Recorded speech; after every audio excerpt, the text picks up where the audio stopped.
Gemini, hi! Welcome to Mr. Queen PH at ito ang inyong monthly reading for September 2023.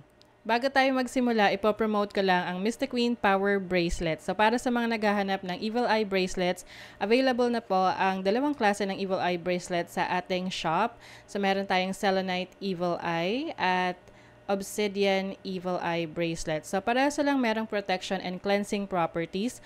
Ang kaibahan nga lang is ang selenite is nagre-recharge rin siya ng mga crystals and semi-precious stones na kasama niya. So pwedeng isuot nyo to alongside with other bracelets and i-recharge din niya yon. Ayan. And marami rin tayong iba pang mga bracelets dito for protection and also for healing, attraction ng money, love, and prosperity. Ayan. So, lahat po yan nasa aking online shop sa Lazada and Shopee. And meron na rin sa TikTok. So, pakicheck nyo na lang po. Lahat ng link ay nasa description. Happy shopping! Napakabilis ng panahon. September na naman. Ayan. So, marami rin tayong mga planets na magre-retrograde sabay-sabay at some point in September.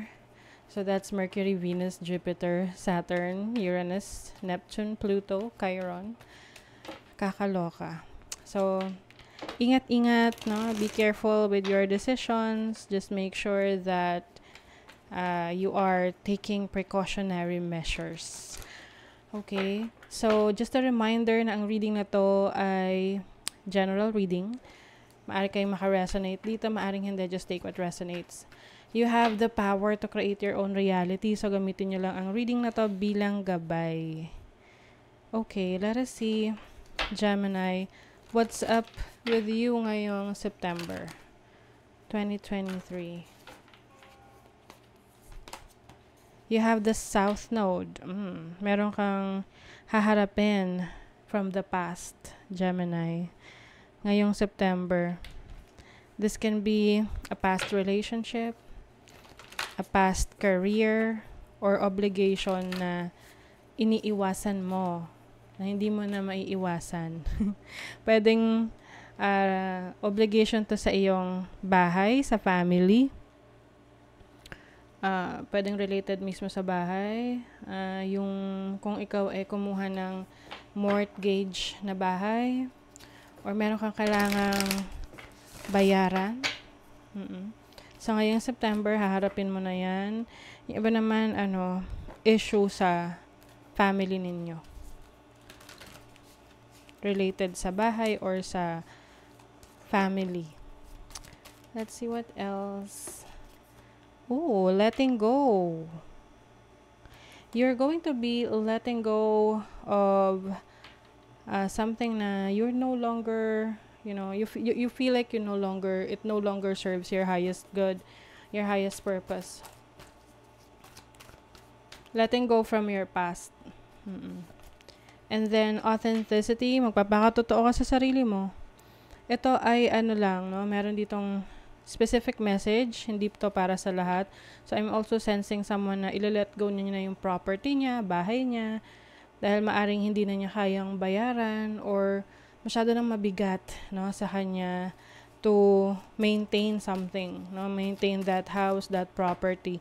So, i-let go nyo na yan. And you will accept na may mga ganun talagang pagkakataon na nilaban mo naman, pero wala talaga. Yun yung magbibigay sa'yo ng pagkagaan ng loob kesa ma-stress ka ng ma-stress. Okay? So, let's see your overall energy, Gemini. Whoa, napakaganda nitong overall energy ninyo. 10 of Pentacles. This is success in your finances. This is financial stability. Oo. Yung may mga ile-let go kayo na property sa past, kasi yan yan yung, lalo na kung alam mo na you already did the math, nag-compute ka na, and you felt na like you need to let go of something para mas gumaan yung flow ng finances mo. So this is your challenge, the Two of Cups. Some of you might experience challenging situations sa business partnership or sa romantic relationships ninyo, and this is your opportunity. there is an opportunity for you na mag-focus doon sa kung ano yung meron ka. Kesa doon sa mga bagay na wala ka. 'Di ba? Minsan inaano natin nagfo-focus tayo sa mga bagay na wala pa sa atin. Hindi natin na-appreciate kung ano yung meron tayo ngayon.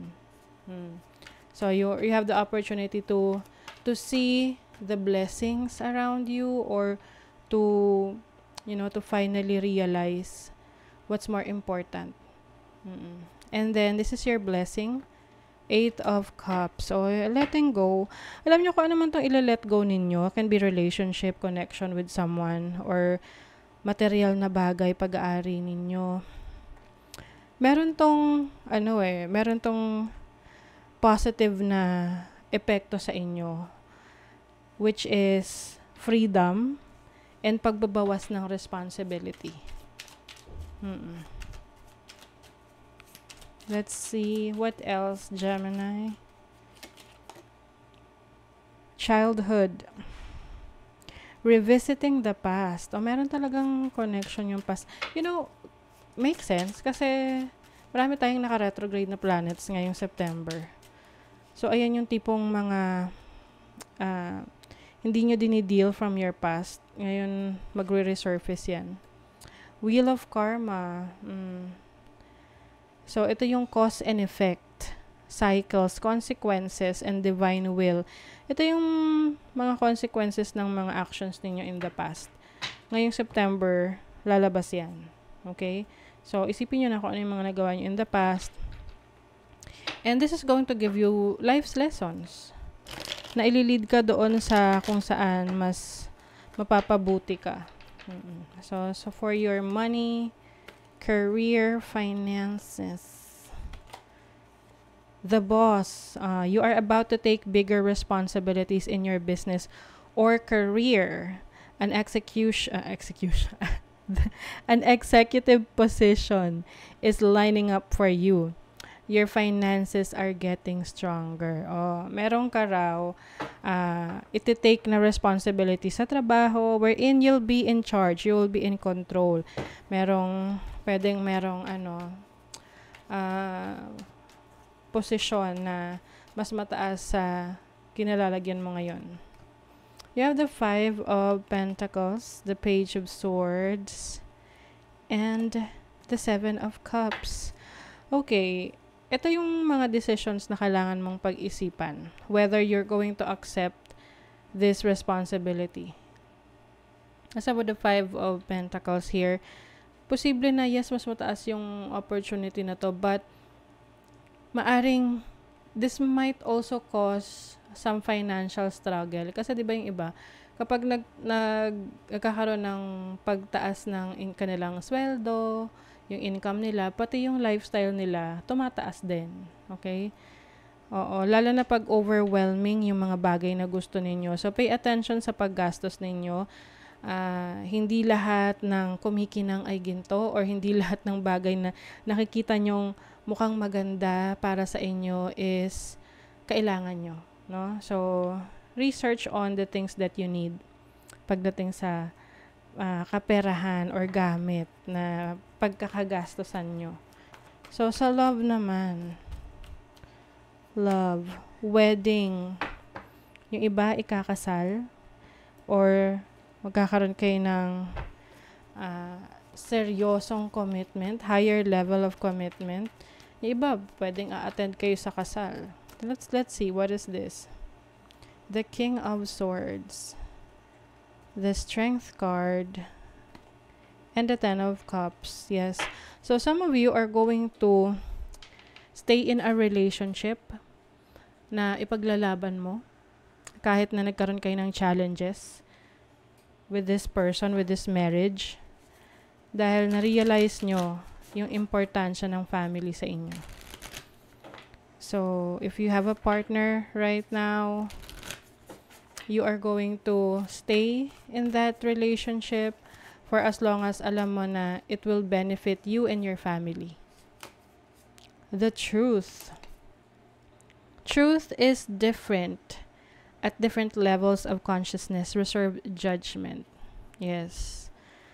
So, hindi lahat, like what I mentioned kanina, hindi lahat ng kumikinang ay ginto. So, you will find the truth. Meron kang katotohanan na matutuklasan ngayong September na doon ka i-guide which path to take, what is best for you to do.